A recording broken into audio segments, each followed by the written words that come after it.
Nous sommes l'après-midi du 22 août 1972 à Gravesend, un secteur résidentiel de Brooklyn. Trois hommes marchent tranquillement dans la rue sous une chaleur estivale torride. Ils transpirent abondamment, ce qui n'est pas vraiment dû à la température, mais plutôt à l'état de stress extrême dans lequel ils sont plongés. Car malgré leur allure d'apparence décontractée, ils s'apprêtent à faire la plus grosse bêtise de toute leur vie. Deux d'entre eux transportent un pistolet de calibre 38 dans leur poche, tandis que le troisième dissimule un fusil de chasse de calibre 12 dans une grande boîte enveloppée avec du papier cadeau. Le trio armé jusqu'aux dents se dirige vers une banque, toujours en essayant de paraître le plus normal possible. Je ne vous fais pas de dessin, vous avez très bien compris ce qu'ils projettent de faire dans les secondes à venir. Cependant, ce qu'ils ne réalisent pas encore, c'est à quel point leur braquage va non seulement pas du tout fonctionner comme prévu, mais que les conséquences vont prendre des proportions tragiques, démesurées et abracadabrantes. À tel point que ce qui n'était qu'au départ qu'un fait divers marquera l'histoire populaire des États-Unis jusqu'à être interprété au grand écran. Néanmoins, aucun des deux braqueurs ne ressortira complètement indemne. Ah oui, j'ai bien dit les deux braqueurs, parce qu'il faut que je vous raconte un petit détail amusant qui va vous donner un aperçu du fiasco qui est sur le point de se produire. Juste avant d'entrer dans la banque, l'un des trois hommes s'arrête soudainement et regarde ses complices avec une expression de terreur sur son visage. Puis il leur annonce de but en blanc qu'il ne va pas pouvoir aller jusqu'au bout. Il fait alors demi-tour et s'éloigne de la banque tranquillement. Ne reste alors que l'homme au fusil de chasse enveloppé dans du papier cadeau et son compagnon d'armes. Tous les deux regardent brièvement leur ami les abandonner, puis se retournent à nouveau vers la banque, dans la même allure faussement décontractée, plus apeurés que jamais. Il leur est désormais trop tard pour faire machine arrière. À partir de maintenant, mettez-vous à l'aise, sortez de quoi grignoter et boire, car vous vous apprêtez à découvrir le récit du braquage le plus surréaliste de l'histoire américaine. Sur ce, bon visionnage.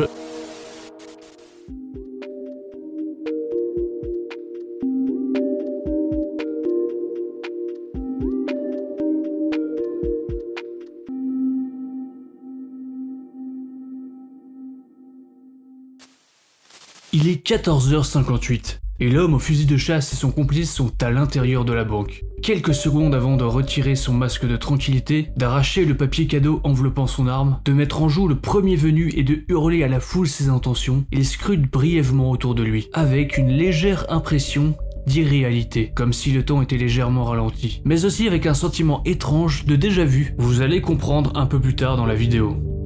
Mais avant tout, qu'est-ce qui peut bien pousser quelqu'un à braquer une banque? C'est une question que je me pose parfois. Évidemment, il peut y avoir autant de causes que de braqueurs. Et si vous êtes un sentimental comme moi, certaines raisons pourront vous sembler tout à fait légitimes. Plus exactement, ce que je me demande, c'est qu'est-ce qui s'est passé depuis la naissance d'un individu, un bébé qui sort du ventre de sa mère en chialant, couvert de liquide amniotique, jusqu'au moment où il menace physiquement de tuer des gens, contre qui par ailleurs il n'a aucune animosité. Et ce, sans aucune garantie d'obtenir ce qu'il veut. Pire encore, en mettant en jeu sa propre liberté et souvent même sa propre vie. Donc, peu importe le crime accompli, il faut en effet se pencher sur l'histoire d'une personne, non pas pour justifier ou pardonner ses actes, mais pour les expliquer. En l'occurrence, pour celle de l'homme au fusil de chasse, c'est une histoire qui n'a rien à voir avec un parcours criminel classique d'un John Dillinger ou d'un Jack Merrin. En effet, car cet homme, qui s'appelle John Wojtowicz, est un inconnu qui a mené jusque-là une vie complètement banale. Il naît le 9 mars 1945 à New York, au sein d'une famille catholique d'origine polonaise plutôt modeste et très clairement conservatrice. Sa mère Teresa est femme au foyer, tandis que son père, John Sir Wojtowicz, est un vétéran de la Seconde Guerre mondiale. Enfant, John est décrit comme un garçon intelligent mais turbulent et débordant d'énergie, fasciné par les films de guerre, les westerns et les héros américains. Mais derrière cette façade agitée, il cache une sensibilité profonde et des questions sur son identité qu'il n'ose pas exprimer. Car dans le milieu où il grandit, on a une idée très tranchée de ce que doit devenir un garçon comme lui. À savoir un homme, un vrai, qui se doit d'être travailleur, patriote, croyant, de se marier et de fonder une famille, bien évidemment. C'est un chemin que John va emprunter dans un premier temps. Dès la fin de l'adolescence, il sert un temps en tant que réserviste pendant la guerre du Vietnam. Puis à son retour en 1967, il s'installe à Brooklyn et se marie avec une femme, Carmen Bifulco, avec qui il aura 2 enfants. Professionnellement parlant, c'est assez cocasse. Car, rappelez-vous, je vous avais dit qu'il avait eu un sentiment de déjà-vu en entrant dans la banque. Ce n'est pas parce qu'il a déjà commis un braquage, mais parce qu'il a lui-même cumulé plusieurs jobs en tant qu'employé dans des établissements bancaires. Tout ça, c'était sa vie d'avant, qui a complètement vrillé entre-temps. Puisqu'aujourd'hui, John a 27 ans et il pointe un fusil de chasse sur des gens terrorisés qui auraient pu être ses collègues. Alors, que s'est-il passé? Un endettement insurmontable? Un pétage de plomb? Non. Ce qui l'a amené jusque dans cette situation, c'est un malaise profond qu'il garde en lui depuis fort longtemps. Car malgré les apparences, John ne mène pas du tout l'existence épanouie qu'il souhaiterait vivre. Son mariage, ses enfants, ses jobs dans l'administration bancaire, sa petite vie bien rangée, tout ceci n'est rien d'autre qu'un masque étouffant pour répondre aux conventions sociales et familiales. Mais ce masque est en train petit à petit de s'effriter. Bon, vous vous en doutez, vous avez vu la miniature et le titre, j'y viens, John cache quelque chose. Il n'est en réalité pas hétérosexuel, ni homosexuel d'ailleurs, il est plus exactement les deux à la fois, à savoir bisexuel. Et il le sait depuis sa plus tendre enfance. Il a soif d'une vie empreinte de liberté et d'aventure, amoureuse comme intime, ce qu'il ne se refuse pas de réaliser. Dès le début de son mariage, il va découvrir les milieux LGBT de New York, encore très balbutiants, car à cette époque, la société américaine reste très conservatrice et peu tolérante. Néanmoins, c'est à Manhattan, plus précisément dans le quartier de Greenwich Village, qu'un environnement alternatif s'éveille doucement au plus grand bonheur de John. Celui-ci s'absente régulièrement de son foyer pour rejoindre l'autre côté de l'East River, où il fréquente les bars et les cercles militants. Il est enfin libre d'exprimer ses idées, ses sentiments et de faire des rencontres sincères et intenses. Malgré cette bulle d'oxygène dans l'existence de John, le jeune homme ne révèle rien à Carmen, qui se doute tout de même de quelque chose, de par son attitude distante envers elle et de ses sorties fréquentes. Le couple bat de l'aile, et même s'ils ne divorceront pas officiellement, ils se sépareront en 1969. C'est aux alentours de cette période que John va faire la connaissance d'Ernest Aron, une personne avec une certaine particularité, car bien qu'ayant l'apparence d'un homme, elle ne se sent pas incarnée dans le bon corps. Ernest est en réalité une femme transgenre qui souhaite qu'une chose, passer par une chirurgie de réassignation de genre, afin de se sentir en adéquation avec ce qu'elle est au fond d'elle. D'ailleurs, elle commence tout de suite son affirmation d'identité en abandonnant son prénom et nom de naissance. Désormais, elle s'appellera Elizabeth Eden. Le parcours tumultueux de cette jeune femme touche John au plus profond de son cœur. Il se reconnaît un peu à travers son histoire, une personne qui souhaite devenir ce qu'elle ressent intérieurement. Ils tombent tous les deux éperdument amoureux, même très amoureux. Leur relation sera passionnelle et intense. En 1971, ils vont même jusqu'à se marier symboliquement dans un bar gay. Mais derrière cette apparence exubérante et festive, Elizabeth est très malheureuse. Elle se sent si mal dans sa peau qu'elle fait plusieurs tentatives de sauter la vie. Face à son état, John lui-même se sent désespéré.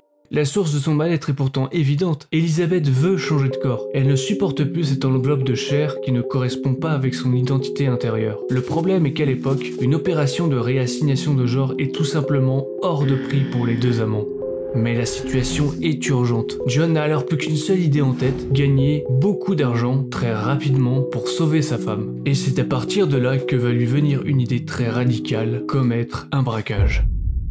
Seulement, comme je l'avais raconté, John n'a aucun passé criminel notoire. Il ne sait pas vraiment comment faire. Mais c'est en discutant de ce projet avec l'un de ses amis, Salvatore Natoril, que tout va se mettre en place très rapidement.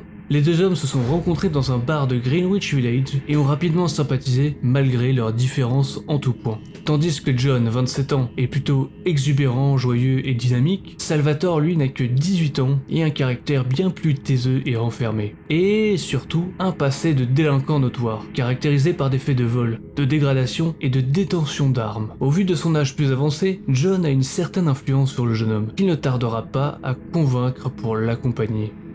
Peu avant le jour J, ils font également la rencontre de Robert Westenberg, un autre homme que John arrive à ajouter dans le coup. Par la suite, le trio réussit à se procurer plusieurs armes, 2 pistolets et un fusil de chasse. Le jour J arrive enfin, et malgré tout, ils sont très peu préparés. John, impulsif et dynamique, guidé par son amour pour Elizabeth, est vraiment dans une situation d'urgence et ne prend pas le temps d'élaborer un plan plus poussé. Pas de repérage, pas de plan B, c'est un braquage totalement improvisé qui commence très mal, comme je vous l'avais raconté dans l'introduction, puisque Robert Westenberg décide de les abandonner juste avant d'entrer dans la banque. Et il a fait le bon choix, parce que rien ne va se passer comme prévu. Nous sommes donc le 22 août 1972, dans une succursale de la Chase Manhattan Bank, à Brooklyn. Il est 14h58, John et Salvatore sont entrés, viennent de sortir leurs armes, et bien évidemment la foule est terrorisée. John ordonne qu'on lui ouvre les coffres, mais malheureusement ils ont été collectés plus tôt dans la journée, et il ne reste qu'au total 29 000 $. De plus, un employé parvient à déclencher une alarme silencieuse. Les deux braqueurs en herbe paniquent à leur tour et décident de prendre en otage 11 personnes, en majorité du personnel de la banque. Le reste des clients parvient à s'enfuir et à l'extérieur, plusieurs voitures de police sont déjà arrivées, sirènes hurlantes et commencent à encercler le bâtiment. Par ailleurs, des journalistes s'invitent sur place et en quelques minutes, la prise d'otage est retransmise en direct à la télévision nationale. Pour couronner le tout, une foule de curieux vient se masser derrière le cordon de police entourant la banque. Rien ne s'est déroulé comme prévu. Les deux hommes semblent pris au piège. Mais Wojtowicz, en prenant conscience des caméras, va finalement y trouver une opportunité formidable. Tandis que Salvatore reste avec les otages, il se rend sur le seuil de la banque et scande aux policiers « Attica, Attica !» en référence à une révolte récente dans une prison de New York. Le contact avec les autorités vient tout juste d'être établi et John compte bien profiter de cette attention médiatique hors norme. La situation devient surréaliste. Il s'adresse aux policiers avec une assurance déconcertante, plaisante avec la foule, lance des liasses de billets et se met en scène car il sait que tout l'Amérique va le regarder. Au bout de quelques temps, il entame des négociations avec les policiers présents sur place. Et la première chose qu'il exige est que l'on fasse venir Elizabeth pour qu'il puisse lui parler. Il va alors révéler les raisons qui l'ont poussé à commettre cet acte. En évoquant son histoire sous les projecteurs, John va profondément toucher l'opinion publique. Ce n'est pas un crime motivé par la cupidité, mais par un acte d'amour désespéré. Il devient alors malgré lui presque un héros populaire, dénonçant les injustices sociales, l'oppression des minorités sexuelles et le manque d'accès aux soins pour les personnes transgenres. Elizabeth est alors à ce moment-là internée en hôpital psychiatrique dans un état de fragilité extrême qui ne s'améliore pas quand elle apprend la situation.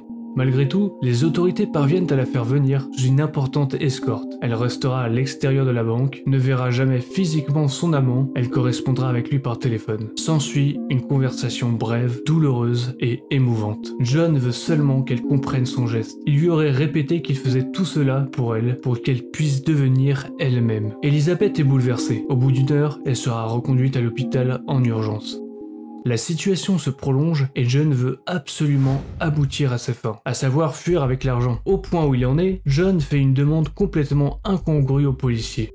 Il exige qu'on lui affrète un avion prêt à décoller à l'aéroport JFK, qu'on lui amène une limousine pour l'y conduire, lui, Salvatore et quelques otages pour garantir leur sécurité. Les policiers sont alors très mitigés, car la vraie question c'est de quoi est capable Wojtowicz. Ils ont enquêté au peigne fin sur sa vie et savent qu'il n'a pas un passé criminel inquiétant. Mais il semble tout de même particulièrement déterminé et imprévisible. Le mieux reste d'aller dans son sens, ou du moins de lui faire croire ça pour le moment.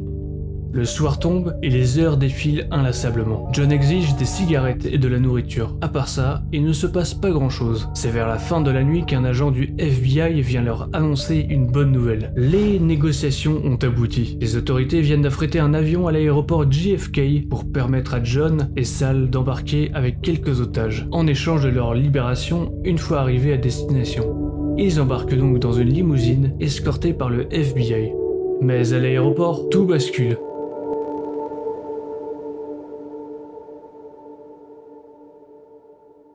Et évidemment, il n'y a pas d'avion qui les attend. Tout ceci est une mise en scène pour amadouer les deux preneurs d'otages. Un agent du FBI tire à bout portant sur Salvatore Naturil qui meurt sur le coup.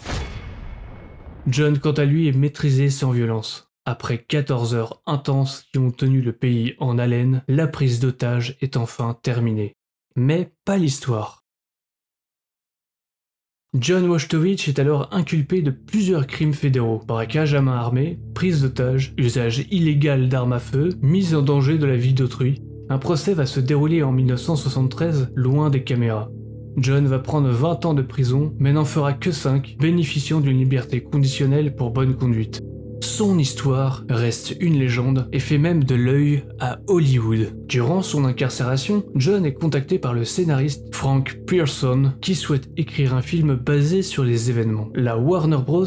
Achète alors les droits de son histoire pour 7500 $ et 2500 seront transmis à Elizabeth Eden pour financer son opération de réassignation sexuelle, ce que John souhaitait profondément. Son histoire est interprétée au grand écran en 1975 à travers A Dog Day Afternoon, en français Un après-midi de chien, réalisé par Sidney Lumet. C'est le grand Al Pacino qui jouera le rôle de Sonny, le personnage directement inspiré de John. Le film est un succès mondial, acclamé pour sa tension dramatique et son humanité, mais aussi par la représentation d'un amour LGBT, chose particulièrement rare pour l'époque. John, depuis sa cellule, apprécie le film, mais critique certains détails. Pacino était trop petit, et ils ont fait de Salvatore un idiot. Salvatore était un gamin, mais il avait du cœur. Je ne sais pas pour vous, mais c'est vraiment l'une des histoires de braquage les plus touchantes que j'ai eu l'occasion de découvrir. Et j'aurais tellement voulu vous raconter qu'une fois sorti de prison, de nombreuses portes vont s'ouvrir pour John, qu'il embrassera une carrière médiatique importante, se fera proposer de nombreux rôles au cinéma, qu'il publiera son autobiographie, mais ce n'est pas du tout le cas. Contrairement à ce que l'on pourrait croire, cette histoire n'apportera pas le succès escompté pour John Wojtowicz. Après sa libération en 1978, il ne retrouvera jamais une vie normale. Il retourne vivre chez sa mère, à Brooklyn. Il devient alors un personnage marginal, ni totalement oublié, ni tout à fait célèbre. Les gens le reconnaîtront parfois dans la rue, surtout dans les années 80-90, mais il reste au seuil du folklore new-yorkais. Il vend des photos de lui, des copies de l'article de Life sur le braquage, ou se fait interviewer contre quelques dollars. À un journaliste, il dira « J'ai braqué une banque pour l'amour et maintenant je vends des souvenirs pour manger. » En réalité, c'est un homme abîmé. Il mène une existence précaire et surtout solitaire, car beaucoup de ses proches lui ont tourné le dos. Mais Elizabeth Eden, la femme de sa vie qui est à l'origine de cette histoire folle, qu'est-elle devenue dans tout ça? Eh bien, à vrai dire, depuis l'incarcération de John, on pourrait dire que l'eau a coulé sous les ponts. Elle a pu réaliser sa transition et s'est remariée avec un autre homme, puis divorcée. Elle et John ont pourtant toujours une relation, non plus torride et passionnée comme autrefois, mais empreinte de tendresse et d'affection mutuelle, et principalement épistolaire. Néanmoins, cette amitié s'estompera avec le temps. Par ailleurs, Elizabeth mourra en 1987 à l'âge de 41 ans, des suites du VIH. John, quant à lui, se remariera brièvement avec une femme cisgenre cette fois-ci. Entre 2002 et 2005, il participe au tournage d'un documentaire intitulé The Dog, consacré à lui-même. Il livre des confessions désabusées mais souvent drôles, toujours provocateurs et parfois touchants. Il s'éteint le 2 janvier 2006 des suites d'un cancer à l'âge de 60 ans à New York. John Wojtowicz restera considéré dans la petite histoire comme un anti-héros à part. Pas vraiment un gangster, ni un monstre non plus, mais comme un homme emporté par un geste d'amour fou dont il n'a jamais pu se remettre. Un homme qui a vécu la gloire d'un jour et l'oubli progressif durant le restant de sa vie. Alors, je serais curieux de savoir ce que vous en pensez. Seriez-vous capable, comme John Wojtowicz, de commettre un braquage pour la personne que vous aimez? Dites-le moi en commentaire. Sur ce, la vidéo est terminée. J'espère que vous avez passé un bon moment et je vous souhaite une bonne continuation. À la prochaine!